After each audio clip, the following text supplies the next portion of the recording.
বল কিন্তু জাহিদের দখলে ছিল এবং ক্লিয়ার করলেন সুন্দর করে ফজর। আবারও থরিং, আবারও কিন্তু থরিং পেয়ে গেলেন মধুচর ইউনাইটেড ক্লাব। থরিং করছেন মোহাম্মদ বিদ্যুৎ। দেখা যাক এ থরিংয়ে কি হয়। লম্বা করে বাড়িয়েছে কিন্তু গোল হলো না। মাঠে পানির জন্য খেলা একটু অন্যরকম হচ্ছে। বল পেলেন আলা,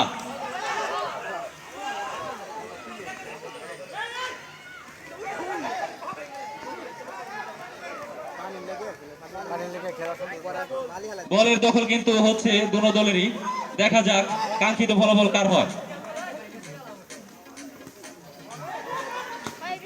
বড় সম্ভাবনা, দুর্দান্ত কিপার দুর্দান্ত ভাবে বলটি সেভ করলেন, যার কথা না বললে নয়। পুরো ম্যাচের ভিতরে সে কিন্তু দারুণ ভাবে গোলকি দিয়ে গেছেন। জিহাদ খুব সুন্দর একটি সেভ করলেন, দলকে একটি গোলের হাত থেকে বাঁচিয়ে দিলেন।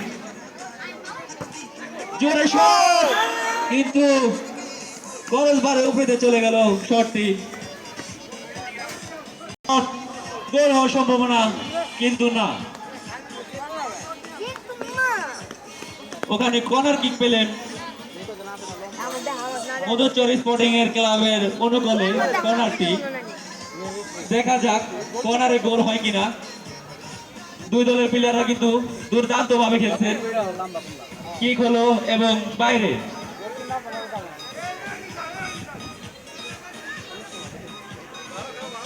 আউট বল, দেখা যাক কি হয়। দূরপাল্লার একটি শট করলেন বাবু, হেড দেওয়ার সম্ভাবনা, হেড দিলেন। আম্পায়ারের সিদ্ধান্ত চূড়ান্ত বলে গণ্য হবে, রেফারির সিদ্ধান্ত চূড়ান্ত বলে গণ্য হবে।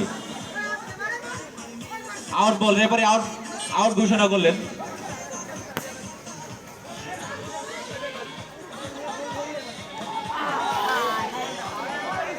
ভালো একটি চান্স পেয়েছিলেন জাহিদ ওখানে, কিন্তু শটটি ঠিকভাবে করতে পারলেন। বল নিয়ে আসলেন বাবু, বাবু এক পা দু পা করে নিয়ে আসছেন। দেখা যাক কি হয়। আবার বাবু শট করলেন, কিন্তু শটটি বাইরে চলে গেল, কোনো গোলের সম্ভাবনা নাই।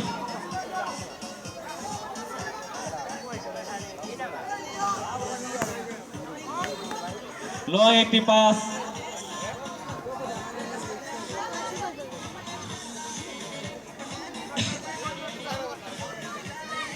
আজকের এই খেলায় সকল দর্শক বৃন্দদের ধন্যবাদ। আবার একটি শট করলেন, শট করলেন, গোল হওয়ার সম্ভাবনা ছিল কিন্তু লক্ষ্যবস্তু ঠিক ছিল না, তাই খরচ বারের উপরে বল চলে গেল। জাহিদ কিন্তু এখানে খুব দুর্দান্ত একটি শট করেছিলেন, কিন্তু গোল হলো না। আবারও বাবু নিয়ে আসলেন বল, কিন্তু বল রাখতে পারলেন না। বল পাশে রেখার বাইরে চলে গেল।